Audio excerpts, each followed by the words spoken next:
Louis. Il y a quelque temps, j'étais en plein bouleversement professionnel.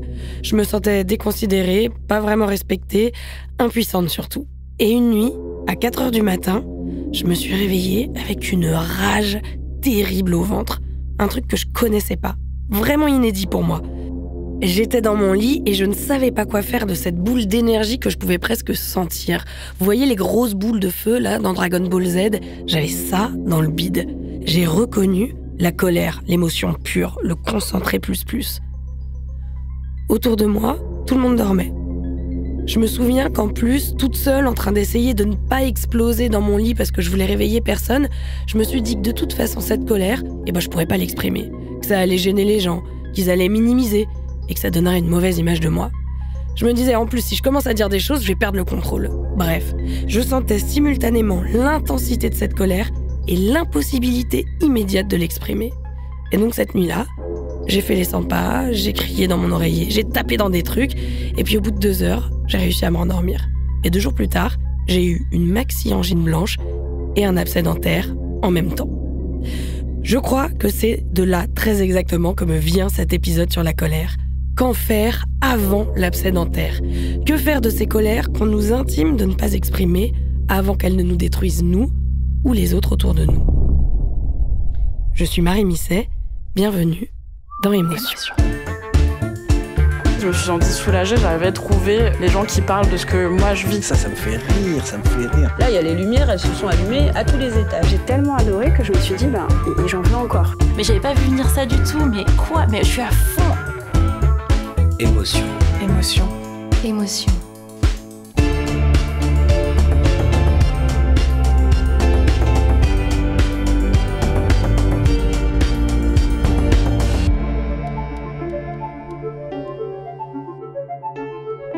La colère, soyons clairs, ça n'est pas notre émotion préférée. Notamment, et disons-le tout de suite, parce qu'on l'associe assez instantanément avec la violence.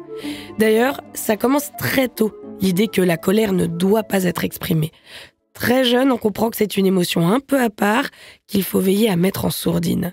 En témoigne cette conversation avec mon fils. Par exemple, la colère, ça sent quoi ? Le caca. La tristesse, ça sent quoi ? Tous les autres, ça sent le prout. Il paraphrase le philosophe Sénèque qui disait déjà au 1er siècle après Jésus-Christ que la colère était la pire des passions. Il y a consacré un livre, Sénèque, qui s'appelle « De la colère » et vraiment pour lui, c'est un défaut très clair de fabrication de l'être humain. La psychiatre et psychothérapeute Stéphanie Ahusso, spécialiste des liens entre émotion et santé, que j'ai interrogée pour cet épisode, le dit elle aussi avec d'autres mots. Ce qu'on nous a fait comprendre, c'est que ressentir de la colère, ça signifiait qu'on n'était pas une bonne personne. C'est en vouloir, c'est juger, c'est penser du mal ou dire du mal à quelqu'un. Et on nous a dit que c'était mal. Résultat, la colère, quand elle finit par sortir et sentir le caca, souvent, on s'en veut après. Notamment parce que comme on prend bien soin de la cacher, elle a tendance à sortir au mauvais endroit. C'est le cas de ma mère, qui est aidante. Elle s'interdit d'exprimer ses colères et ses frustrations au quotidien parce qu'elle me dit que si elle les exprime, ce sera sur mon père, qui est malade, et qu'elle deviendrait alors maltraitante. Alors il faut que ça sorte de temps en temps. C'est volcanique, ça concerne souvent les objets et ça tombe sur la personne qui est là à ce moment-là. Comme cette amie qui était venue l'aider et qui a eu le malheur de faire tomber une pièce de son robot mixeur après avoir fait la cuisine. Ça m'a fait juste sortir de mes gonds. J'ai vraiment hurlé en disant ah non, pas ça, je n'ai pas le temps de m'occuper de me réparer ce blender, c'est trop. Elle hurle sur son amie, mais fort. Et derrière, elle se sent super mal. Je me sens ridicule et je sais que c'est excessif, que ma colère en fait n'a aucun rapport avec l'objet de ma colère. Et je me sens, je me sens tellement bête après. Ça me fait de la peine d'entendre ça parce que c'est pas juste qu'elle ait à se rajouter cette culpabilité dans les journées difficiles qu'elle vit déjà. Et cette perte d'estime de soi quand vient la colère, elle est très loin d'être la seule à la ressentir. Chez Corentin, qui m'a laissé des vocaux sur Instagram, le processus de « je me mets en colère au mauvais endroit et ensuite je me sens bien naze », il est très bien rodé. Moi, parfois, ma fille veut pas se coucher, alors elle sort de son lit et je la remets dans son lit, et elle ressort de son lit et je la remets dans son lit, et au bout d'un moment, ça me met dans une colère terrible et je crie et je deviens con Et c'est ma technique à moi. On peut évidemment aller lire une histoire et faire un câlin et discuter. Mais moi, ma technique pour endormir les enfants, c'est de leur crier dessus. Et ça marche pas du tout. Spoiler, c'est vraiment débile. Je deviens con. Donc ça me met en colère. Donc évidemment, elle se met en colère. Donc elle crie et je crie. Et on fait copier-coller jusqu'à ce que ça devienne complètement hystérique et que souvent ma femme aille faire un câlin à la petite, la calmer et là elle s'endort.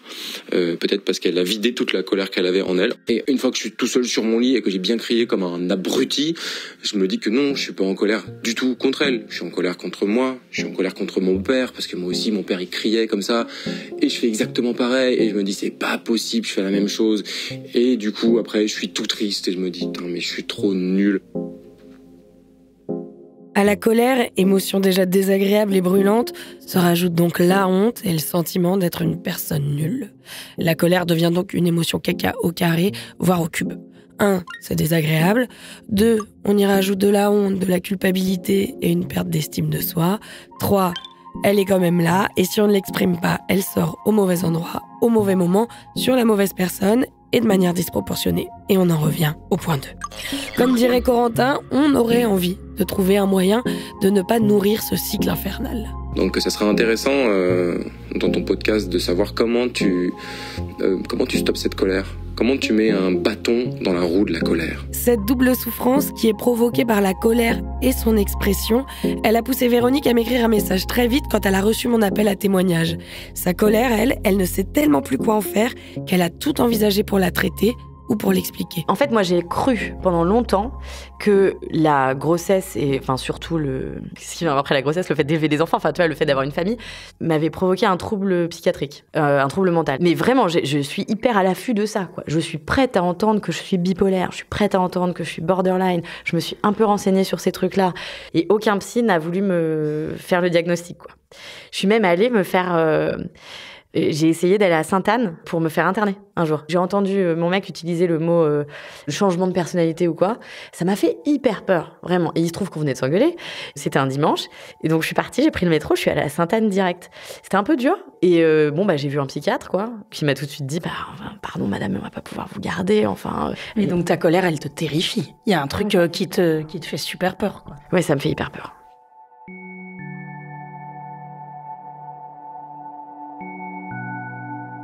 La peur et la honte, c'est une des choses qui a poussé Véronique à me contacter.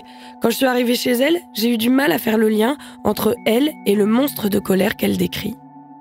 Tout mon corps se met à trembler, je me mets à hurler, ma voix change, je le sens monter. Et en fait, je l'ai entendu un jour le décrire à quelqu'un. J'avais l'impression qu'il décrivait quelqu'un d'autre, quoi. Il a même utilisé le mot changement de personnalité, ce qui m'a beaucoup impressionnée, en fait. Je me suis dit, mais c'est vrai que je suis pas moi-même dans ces moments-là, quoi. Mais de l'entendre le décrire, vraiment, il décrivait le fait qu'il se sentait même un peu battu par moi. Véronique éclate souvent au quotidien, spécifiquement contre son mari. Et j'ai l'impression que ce qui la terrifie, c'est vraiment cette perte de contrôle. Le fait qu'une fois que c'est parti, plus rien ne l'arrête. Et effectivement, ça peut visiblement devenir violent la nuit. Mais moi, si je dors pas, si on me réveille la nuit, je suis une horreur, quoi. Je suis que colère. Je suis que un monstre de colère. En plus, comme j'ai des enfants, j'ai plein de livres sur la colère, donc j'ai plein de façons de la décrire, mais je suis un dragon, quoi. Il faut pas me réveiller la nuit. Si on me réveille la nuit en ce moment, enfin, là ça va mieux, mais il y a des hauts et des bas, mais il y a des phases. S'il me réveille, en fait, direct, je me transforme en monstre et je fais « Tu m'as réveillé !» Apparemment, je le tape. Alors que, moi, je crois pas que je le tape, mais je refuse de le croire. Ou je vois ça comme, la petite tape de essayer de dire à l'autre qui ronfle. Mais non, quand je l'ai entendu décrire à quelqu'un ce qu'il vivait à la maison, je me suis dit, c'est horrible, en fait. Je suis devenue un monstre avec lui. Devant cette personne, il parlait pas de me quitter et tout, mais moi, je me disais, mais moi, si je vivais ça, qu'est-ce que je ferais? Enfin, ça devient invivable, en fait. On voit bien l'impasse de Véronique, le sentiment qu'elle n'a pas de pouvoir sur cette colère, qui est en train de détruire son couple et son estime d'elle-même. Je trouve que ça me fait du mal, et puis ça fait du mal à tout le monde, en fait. Qu'est-ce qu'on a à notre disposition pour exprimer cette colère, qui visiblement, quand elle sort, est une sorte d'Attila des émotions? Là où elle passe, l'herbe ne repousse pas. Chez Véronique, comme chez ma mère ou chez Corentin, on voit bien qu'il y a quelque chose qui relève d'une énergie, d'une puissance même. Je parlais d'une boule de feu, Véronique, elle sent sa voix changer, Corentin, lui, il n'arrive pas à arrêter le flot de la colère. Qu'est-ce qu'on a à notre disposition aujourd'hui pour dépenser cette énergie sans qu'elle nous détruise, nous ou ceux autour de nous ? Dans les années 2000, Donna Alexander, une Texane qui a connu son lot de violence, décide d'ouvrir son garage et d'y entreposer des choses à casser pour permettre aux gens de venir se défouler, de venir exprimer leur frustration sans blesser personne. Elle finira par faire payer l'accès à son garage et c'est à cette femme qu'on attribue entre autres l'invention des Fury Rooms, des pièces, plein de trucs achetés où l'on paie pour tout péter. Et cette femme, en plus, c'est en 2011, en 2018, elle va mourir sous les coups de son ex-conjoint. Donc il y a quand même quelque chose là où on se dit... elle a cru à cette idée quand même d'une alternative possible. Enfin, ça, après, l'histoire semble en dire un peu l'échec, mais il y a une sorte d'honnêteté dans cette offre-là. Et puis, il y a quelque chose qui peut sembler comme origine déjà un peu plus tordue, qui est l'origine japonaise, où en 2008, on offre aux cadres qui sont tous un peu stressés par la crise, un espace pour là aussi casser. Il s'appelle le Venting Room, un lieu d'évacuation pour se déstresser, pour se défouler. Ça, c'est Pauline Hachette. Elle est docteure en littérature et en sémiotique. Son travail porte beaucoup sur la colère dans la littérature. Elle a écrit un article sur les Fury Rooms.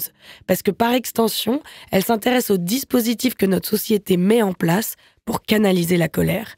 Une Fury Room, elle en a testé une elle-même. Donc, on te met à disposition une batte de baseball, un pied de biche, un club de golf, enfin voilà, divers instruments, tout ce qui est de plus agressif. Et on te met une table avec de la porcelaine ébréchée et tout, des vieux trucs récupérés en général, destinés à la récup ou à le recyclage.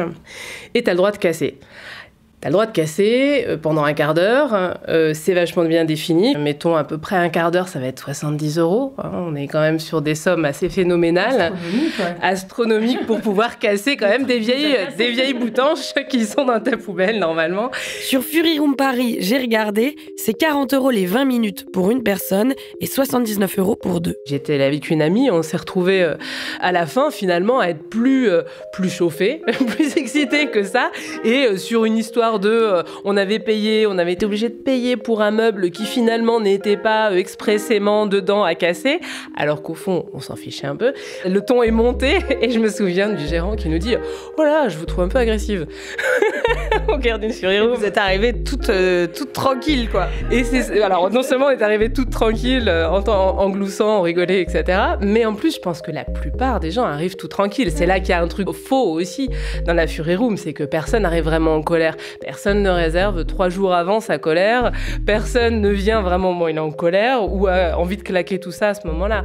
Donc, il y a des espèces de playlists qui vont un peu attiser. On va mettre Rage Against the Machine derrière et tout pour chauffer, mais c'est pas... Le propre de la colère éruptive, c'est bien qu'elle nous prend par surprise, qu'on la voit pas venir, comme le disait Véronique.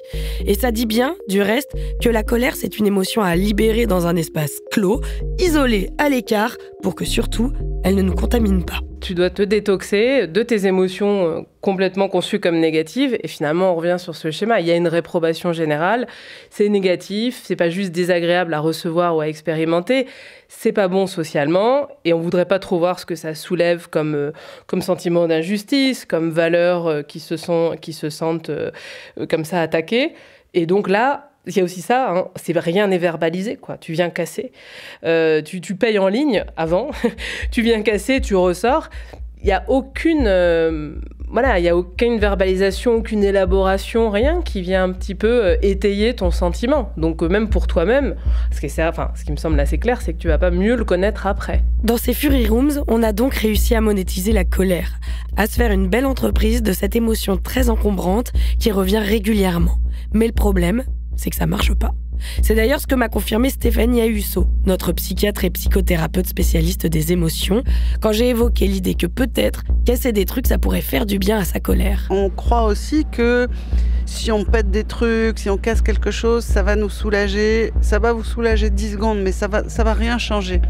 Dans le même genre, peut-être un peu moins gadget, il y a l'idée de faire du sport, notamment de la boxe. Croyez-moi, beaucoup de gens parlent spontanément de la boxe quand vous leur demandez ce qui, d'après eux, pourrait libérer la colère. Il se trouve que moi, j'en fais de la boxe avec Martin, mon prof. Alors je lui ai posé quelques questions. Bien sûr, faire du sport, c'est toujours bien, dit-il, pour canaliser et dépenser son énergie. Mais il m'offre un truc en plus. Quand je tape très fort dans ses gants pendant une séance et qu'il me dit de penser à quelqu'un que je n'aime pas, la différence, c'est que lui, il est là pour accueillir cette énergie. En fait, je pense que c'est comme pour la plupart des émotions qui peuvent, être un peu montées dans les extrêmes. Il faut arriver à l'ancrer sur un moment, sur un endroit, avec des personnes qui acceptent aussi qui acceptent aussi un peu de l'apprendre. Tu vois, moi, c'est bizarre, mais quand je te tiens les trucs dans lesquels tu tapes, les pattes d'ours, j'accepte de prendre ta colère. Je suis prêt, en fait, je suis prédisposé. Mais le problème est toujours le même, c'est que quand la colère explose, Martin n'est pas forcément là avec ses pattes d'ours. C'est d'ailleurs une des premières choses que m'a donc dit la psychiatre Stéphanie Ahusso quand elle m'a rejoint sur les bords de Seine pour parler de colère ensemble. Elle a écrit « Tristesse, peur et colère, agir sur ses émotions ». Pour elle, donc, agir sur notre colère et sur nos émotions, c'est de notre ressort. Si on attend que ce soit les autres qui nous les régulent, on est dans ce qu'on appelle un lieu de contrôle externe. C'est-à-dire on se rend dépendant de la disponibilité d'autrui, mais des émotions, c'est comme les bactéries dans la bouche. On en accumule, mais tout le temps, en permanence, toute la journée, 15 fois par jour. Et donc, on n'a pas toujours sous la main, pour peu qu'on vive seul, pour peu que notre mec soit en déplacement, pour peu que... Bon, on peut pas sans arrêt avoir quelqu'un sous la main. En fait, c'est hyper dur comme nouvelle, mais on est chacun responsable de ses émotions. C'est en même temps une très mauvaise nouvelle parce qu'on adorerait que notre mec, nos copines, nos parents prennent en charge nos émotions, mais en fait, c'est pas possible. Pourquoi ? Parce que le pilier de la régulation des émotions, c'est de les ressentir dans le corps. Et qui d'autre que nous peut les ressentir dans le corps en les acceptant ? Ce que nous dit Stéphanie Ahusso, c'est qu'on était sur la bonne piste avec ces histoires de sport et de défoulement. Il faut partir du corps. Et oui, on est un petit peu tout seul avec ça, puisqu'on est les seuls habitants de nos corps. Et pour ce faire, il faut quand même localiser le cœur de la colère, ce qui nous fait exploser. Ce qu'elle appelle l'émotion initiale.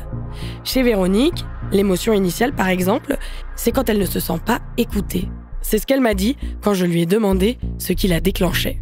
En fait, c'est le fait de ne pas me laisser parler, de ne pas entendre le fait que j'ai quelque chose à dire. Véronique me donne un exemple concret qui a eu lieu quand elle et son mari faisaient des travaux. On est plus ou moins partis sur refaire la cuisine en jaune. Et moi, je sais pas, dans la nuit, j'ai eu un truc très fort où je me suis dit, peut-être quand même que le vert, c'est une bonne idée. Et j'ai juste besoin d'exprimer cette idée. S'il me laisse pas l'exprimer, je deviens un monstre. Ça m'est arrivé il y a pas longtemps, justement. Je disais, mais enfin, laisse-moi au moins dire que peut-être vert, c'est une hypothèse, quoi. Je comprends maintenant, enfin, si je me mets de son point de vue, c'était juste vraiment pas le moment pour lui de discuter de ça, et on avait acté le jaune, et si on fait ça pour tous les travaux de la cuisine, on s'en sort plus, en fait. Mais moi, le fait de pas pouvoir exister dans le fait d'affirmer cette hypothèse du vert, ça m'a fait péter un câble, quoi. Ça, c'est le truc qui l'a fait vriller sur le moment. Mais comme Véronique le dit elle-même, elle se rend compte que c'est pas vraiment ça le problème, que les ramifications sont plus lointaines. Et pendant longtemps, cette colère, elle ne savait pas d'où elle venait. D'ailleurs, ça aussi, j'en ai parlé à Stéphanie Ahusso, qui va nous éclairer dans quelques instants.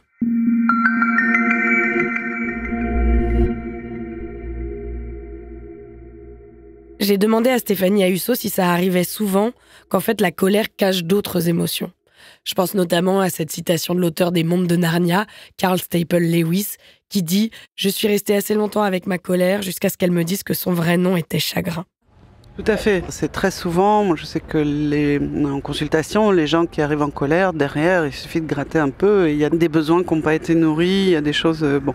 Et souvent, en fait, la colère, c'est une transformation d'une frustration ou d'une déception, c'est-à-dire des émotions plus petites qui sont passées inaperçues. Pour essayer de réguler ma frustration initiale, mon stress initial, je pars dans mon cerveau qui pense, qui va me balancer tout un tas de pensées un peu binaires, un peu essentialisantes, un peu généralisantes, qui vont me faire petit à petit m'éloigner du problème pour partir sur les personnes en face de moi, mais aussi la personne que je suis, etc. Mais en même temps, ces ruminations ont tendance à nous enferrer et à nous transformer cette frustration initiale ou ce stress initial dans une émotion plus forte, par exemple la colère. Stéphanie fait vraiment la distinction entre le cerveau qui pense, qui rationalise, et le cerveau qui sent, qui reconnaît les émotions.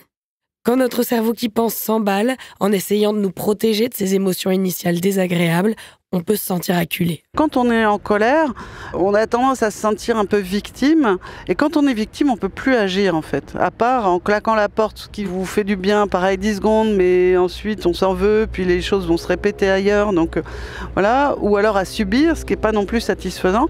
Le fait de ressentir ces émotions initiales, ça va nous aider à trouver des idées de solutions plus axées sur le problème. Et parfois, ça remonte loin, l'émotion initiale. Véronique, qui souffre de sa colère, qui aimerait trouver une porte de sortie, elle a commencé à comprendre il n'y a pas longtemps ce que ça pourrait être ces émotions initiales qui se sont accumulées pour créer la nuit venue un monstre de colère. Je sais pas comment c'est venu, mais comme c'était une nouvelle psy, je lui ai raconté un peu l'histoire de ma famille. Et elle a fait le lien direct. En gros, dans ma famille, on m'a toujours expliqué que j'avais été élevée très différemment de mon petit frère. Parce que mon petit frère, il est arrivé bien après, 8 ans après. Et en fait, il se trouve que mes parents, avant moi, ont perdu un enfant. Je l'ai pas connu et ça a été tout à fait tabou dans ma famille et je l'ai su que par mes grands-mères, en fait. Tellement on n'en parlait pas. Je sais pas si c'est lié, mais il se trouve que mon frère a été élevé de façon beaucoup plus cool que moi. On m'a toujours dit, oui, c'est vrai que tes parents avec ton frère, ils sont plus sympas, quoi. Quand je lui demande c'est qui on, elle me répond c'est mes tantes. Visiblement, le traitement entre le frère et la sœur était tellement manifestement différent que les tantes en ont régulièrement parlé à Véronique quand elle était petite. C'est par elle que j'ai su ça, que j'ai su qu'en gros j'étais arrivée après un enfant décédé, quoi, après un drame. Et du coup, je sais pas comment dire, j'ai pas l'impression d'avoir été mal aimée pendant mon enfance, mais apparemment, un peu. Je pense qu'il y a une frustration accumulée toute mon enfance de voir que peut-être mes parents n'osaient pas m'aimer autant que mon petit frère. Et que du coup, ça c'est sorti au moment où moi, je me suis mise à aimer mes enfants, quoi. Véronique le dit elle-même, frustration accumulée. Et quand on met en parallèle ce qui la déclenche aujourd'hui, quand elle a l'impression de ne pas exister parce qu'elle ne peut pas s'exprimer, faire le lien avec un enfant que ses parents n'osent pas trop aimer parce qu'ils en ont perdu un, ça semble effectivement un bon point de départ. Les émotions de Corentin aussi, ce père qui ne parvient pas à coucher son enfant sans hurler, remonte à loin.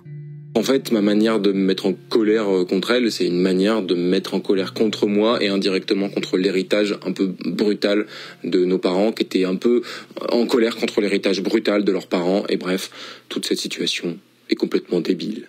C'est frappant de se dire avec ces deux témoignages que les sources de la colère sont des émotions initiales qu'on peut se trimballer depuis l'enfance, voire depuis des générations. On peut déjà dire bravo à Corentin et à Véronique d'être a priori la première génération à regarder le problème en face. Mais donc la question c'est, qu'est-ce qu'on fait de ces gros bagages émotionnels ?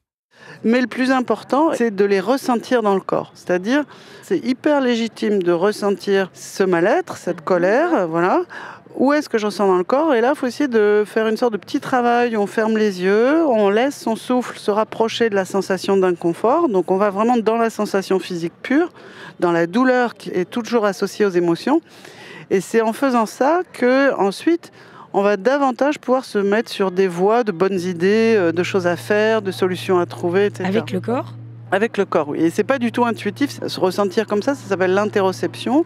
C'est des travaux qui ont 10-15 ans et qui sont pas encore assez médiatisés parce qu'on continue de penser qu'il faut en parler. L'interoception, on la pratique tous. C'est notre capacité à percevoir l'état interne de notre corps. Quand vous sentez les battements de votre cœur s'accélérer, vous usez d'interoception. C'est même dans notre vocabulaire. On a la peur au ventre ou le rose joue. Le mot date du début du XXe siècle, mais la recherche sur le sujet a explosé, notamment grâce au progrès des techniques d'exploration de notre système nerveux central. On estime aujourd'hui que pour pouvoir connaître et réguler ses émotions, une bonne conscience de ses états corporels est nécessaire. Et d'ailleurs, Véronique, elle est sur la bonne voie quand elle décrit sa colère. Elle décrit aussi ce qui se passe dans son corps. En fait, Stéphanie Ahussot dit qu'il faut faire appel au cerveau qui ressent et que quand on fixe sa respiration sur la douleur, sur l'endroit d'inconfort qu'on a dans le corps, alors l'émotion peut se déployer, elle peut vivre. Ça prend en général 10 minutes, le truc est littéralement minuté. Mais ce que je me demande, c'est si ça marche pour de très vieilles émotions, des constructions qu'on a depuis l'enfance. J'ai vraiment du mal à croire que 10 minutes suffisent. Tout ce qui est expérience difficile avant 10 ans, il y a des outils pour travailler ça, c'est-à-dire travailler un petit peu, revisiter En fait, on peut réguler les émotions du passé comme on régule les émotions du présent. C'est-à-dire qu'en recontextualisant ce qui s'est passé, c'est-à-dire en se revoyant dans cette scène où j'ai eu un 15 et pas un 20 et je me prends une baigne par mon père, qu'est-ce que je vois quand je repense à cette scène ? Je vois mon père à 2 mètres de moi, la caméra qui voit ça, elle est à 1 mètre du sol, en gros à la hauteur de mes yeux de l'époque. Est-ce que c'est en noir et blanc, en couleur, etc. Donc bien détaillé, aller dans le cerveau qui voit, parce que c'est là que c'est stocké, les traces, et ensuite aller dans le cerveau qui ressent. En même temps que je vois cette scène, où est-ce que j'ai de l'inconfort dans mon corps ? Et on repart sur ce souffle qu'on laisse se faire tout seul, on réactive le système nerveux autonome, on décrit la sensation d'inconfort. J'ai les muscles extrêmement tendus, j'ai le cœur qui bat à toute allure, j'ai une boule dans la gorge de malade, voilà, et ça me prend toute la gorge. Bon. Et on alterne comme ça, je visualise, je ressens, je visualise. Alors c'est plus long le travail sur les émotions de l'enfance. Si on reste bien dans alternance visualisation, interoception, il faut compter 40 minutes. Le temps que ça monte, que ça fasse un plateau et que ça redescende. Alors, ce qu'il faut savoir, c'est qu'une émotion ressentie, en laissant bien aller le souffle, en la laissant bien se déployer au niveau de la douleur. Comme je vous disais, ça fait une courbe, ça monte, ça fait un plateau, et puis ensuite ça redescend, et c'est maximum 40 minutes. Et pour les colères d'aujourd'hui, la vérité c'est que si on a la force de faire ça, alors qu'on est en pleine montée d'une colère volcanique, on est vraiment très très fort. Alors on n'a aucune envie de le faire, on préfère ruminer ou scroller sur son téléphone ou fumer des clopes. On n'a pas du tout envie de plonger. Le meilleur test pour ça, c'est le fait de fermer les yeux. On n'a aucune envie de fermer les yeux, parce que fermer les yeux, c'est de commencer déjà un peu à ressentir.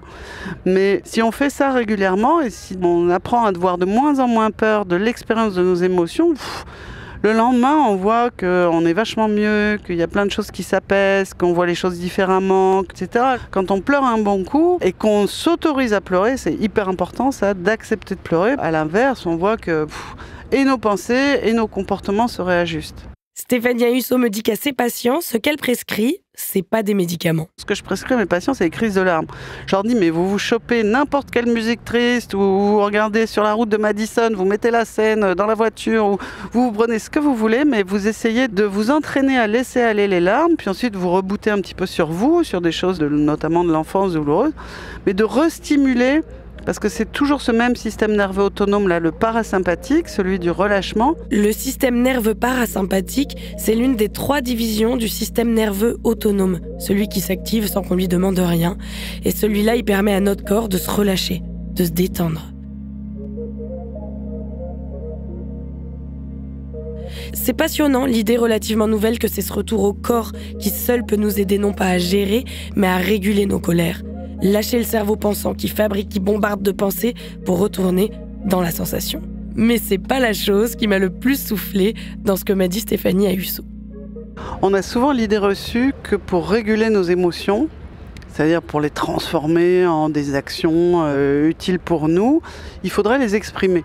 Or, exprimer ses émotions, malheureusement ou heureusement, ça ne sert pas à grand-chose. Il y a tout un tas de travaux, un bouquin gros comme ça, d'études scientifiques qui s'appelle Le partage social des émotions, c'est pas moi qui l'ai écrit, mais je vous le recommande, qui montre que en fait, le partage des émotions, non seulement ça ne soulage pas, mais parfois même ça aggrave. Ça fait du bien quand on a en face de soi quelqu'un de bienveillant, mais en fait, quand soi-même on n'a pas fait le travail de réguler ses émotions, en fait, comme par hasard, on va chercher des gens qui, comme nous, ne valident pas ce qu'on ressent. Vous cherchez quelqu'un d'extérieur qui vous valide parce que vous ne savez pas encore comment on fait pour valider ce que vous ressentez. Et du coup, vous allez peut-être mal le dire ou pas trouver le bon interlocuteur. Et finalement, vous n'allez pas être soulagé. Vous connaissez des gens comme moi qui parlent de leurs émotions, mais qui vous répètent le même truc 15 fois de suite à chaque fois que vous les voyez. Vous voyez bien que ça ne les soulage pas en fait, d'exprimer ce qu'ils ressentent. Alors ça, je l'avais pas vu venir. Exprimer ses émotions n'est donc pas, d'après Stéphanie Ayuso, ce qui va nous aider. Ça m'a soufflé parce que j'étais persuadée que pour aller de l'avant, on était obligé de se confronter à ceux et celles qui nous mettaient en colère. Stéphanie Ayuso m'a dit qu'il y avait de grandes chances qu'en fait, ces personnes ne valident pas nos émotions et que ce soit même contre-productif. En revanche, même si je suis très d'accord avec l'idée que les autres c'est pas nos psys et qu'on est responsable de nos émotions, je pense qu'il y a parler pour se plaindre aux autres, mais qu'il y a aussi parler pour partager autour de ce qu'elle nous fait, cette colère, et que c'est pas du tout la même chose. D'ailleurs, Véronique le dit bien, ce qui l'a quand même le plus aidé, ça a été d'en parler à tête reposée, de ses colères homériques. Quand elle a commencé à parler avec des amis et qu'elle a découvert qu'un autre couple avait traversé la même chose, ça l'a vachement rassurée. Moi, vraiment, je te dis, je crois que le truc qui m'a fait le plus de bien, finalement, avant même cette psy qui me fait le lien vers mon enfance et vers la source de ma colère, moi, juste de savoir que d'autres gens sont en colère, ça me fait trop de bien. D'abord, il y a ça, le fait qu'on peut parler pour se sentir moins seul, pour alléger la honte, pas pour se plaindre. Et ensuite, il me semble que même si l'autorégulation a l'air absolument nécessaire, ça peut être perçu comme un appel à taire son émotion. À la reconnaître comme légitime, certes, mais à la gérer tout seul dans son coin. Or, peut-être que dans certains cas, on peut voir ça comme une étape, car il me semble qu'il y a des gens à qui on interdit plus la colère qu'à d'autres, et ce, depuis toujours. Pour les femmes, pour les populations historiquement dominées, la colère, on le sait, c'est un truc qui peut se retourner contre nous. Parmi les gens que j'ai rencontrés pour cet épisode, il y a Ekia. Elle m'a fait une liste de 7 grosses colères. Je l'ai invitée chez moi pour qu'elle me raconte la colère originelle, la première de toutes. J'étais en Picardie dans un établissement où on était 2 noirs. Et moi, j'étais peut-être avant-gardiste, j'en sais rien, mais j'avais des cheveux crépus et je les cachais pas, je les défrisais pas, j'avais les cheveux crépus. Et un jour, ce Gaspard, qui était en 4e et moi en 6e, il m'a craché dans les cheveux et il a dit à ses copains, vous voyez, ça coule pas dans les cheveux de noir, le crachat. J'étais tellement énervée. Il a vu dans mon regard que j'allais le frapper. Pourtant, j'étais en 6e et il est en 4e. Et j'ai trouvé ce qu'on appelle les surveillants de l'époque. Je leur ai expliqué. J'ai pas trouvé le réconfort que je souhaitais. J'ai été amenée au bureau du principal. J'ai expliqué au principal qui a pris ça avec une légèreté qui, moi, m'a mis en colère. Il a dit « Oh, écoutez, calmez-vous. Gaspard, allez le nettoyer, allez aux toilettes. Hein. Exceptionnellement, vous allez aux toilettes des filles, vous lui nettoyez les cheveux. » Et du coup, j'étais extrêmement en colère. Gaspard était tout rouge parce qu'il avait vraiment peur. Et quand on arrivait aux toilettes, il a commencé à s'approcher de moi dans l'espoir qu'il puisse me laver les cheveux. Et en fait, je ne l'ai pas frappé puisque j'avais clairement conscience que ça allait me retomber dessus. Mais par contre, c'est là que j'ai eu mon premier coup de poing. J'ai mis un coup de poing dans la vitre que j'ai explosé sans sentir aucune douleur parce que j'étais envahie par de la colère. Et je lui ai demandé de dégager. Et il est parti en courant. J'ai nettoyé moi-même le crachat de Gaspard, bien gluant. Donc je m'en rappelle jusqu'aujourd'hui. Et ça fait partie de mes plus grosses colères. J'avais conscience que ça allait me retomber dessus, dit Ekia, petite fille de 11-12 ans, victime de racisme et d'injustice, que personne ne soutient dans son collège et qui vit donc sa colère seule, face à un miroir. Je trouve l'image hyper forte. Intimer à Ekia de vivre sa colère seule, c'est aussi lui dire que le monde ne changera pas et que c'est à elle de s'adapter. À ce propos, la philosophe originaire du Bahreïn, Amia Srinivasan, titulaire d'une chaire de théorie sociale et politique à Oxford, a écrit un essai, The Aptness of Anger, qu'on pourrait traduire par la pertinence de la colère. Elle y rappelle que c'est toujours ce qu'on oppose à l'opprimé, à la victime d'injustice. Le fait que crier sa colère, que de la dire, ce serait contre-productif. Ça desservirait la cause. Et qu'il y a là pour elle une injustice qui s'ajoute à l'injustice. La première, c'est de la subir. La seconde, c'est de devoir la taire.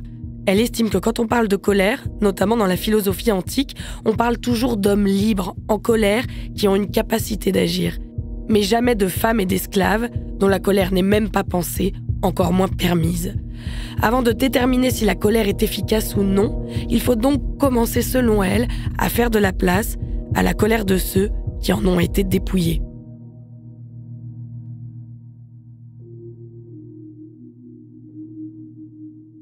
Exprimer sa colère, ça peut rendre visible et donner une place, notamment dans l'espace public. Et ça d'ailleurs, j'en ai discuté avec Pauline Hachette, la testeuse des Fury Rooms. Je pense que cette question de la visibilité, c'est ce qu'on recherche dans la colère. Voilà, ça, on devient rouge, on se gonfle. Les stoïciens, je pense que c'est Sénèque qui dit, mais il n'y a qu'à voir le visage déformé de la colère pour voir que c'est moralement pas tenable. Mais en tout cas, cette idée de la visibilité, et chez l'animal, l'agressivité, en tout cas, à ce moment-là, apparaît aussi. Il se gonfle, c'est fait pour être visible, justement. Et peut-être que c'est vrai, c'est une question avec laquelle on a plus de mal, prendre sa place et l'occuper tranquille. Peut-être que c'est intéressant comme idée, je pense.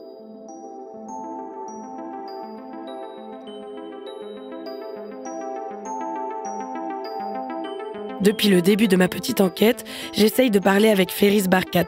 Il a 22 ans, il a cofondé Banlieue Climat pour défendre une vision de l'écologie où les quartiers populaires ne seraient pas mis de côté, où ils auraient enfin leur place pour imaginer un monde de demain qui leur appartiendrait à eux aussi.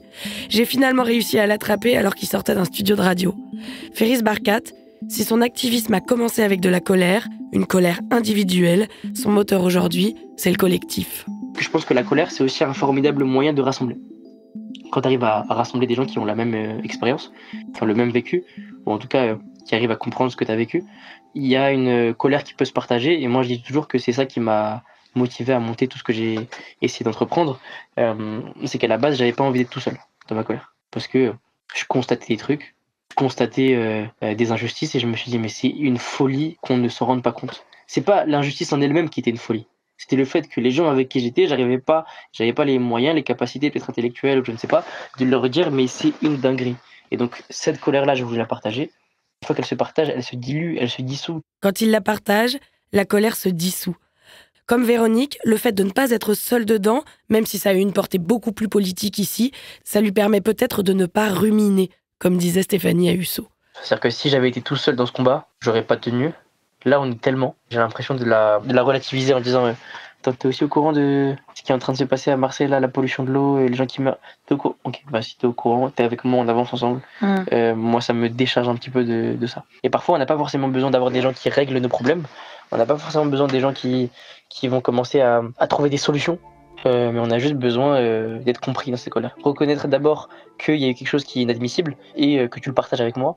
C'est le début pour moi en tout cas de lâcher cette frustration et d'aller mieux. Je pense que ça va en vrai de vrai, même s'il y a des trucs de faux qu'on voit, vu qu'on est ensemble, ça passe. Ferris Barkat ne parle pas de la colère comme d'un moteur pour s'opposer. Il s'en sert pour reconnaître les siens et pour faire corps, pour être entendu, visible, pour être pris en compte. Sur un plan privé comme public, la colère, ça raconte aussi bien souvent un besoin d'être entendu, d'être vu. Un besoin qui, parfois, n'a pas été satisfait. Peut-être que de savoir que c'est ça notre besoin, ça permet déjà d'y voir plus clair. Et ça prend bien sûr une dimension politique quand ça concerne des gens et des genres à qui on n'a pas laissé de place et de légitimité pour s'exprimer dans l'espace public. Revenir au corps, pour faire corps ensuite, s'il le faut.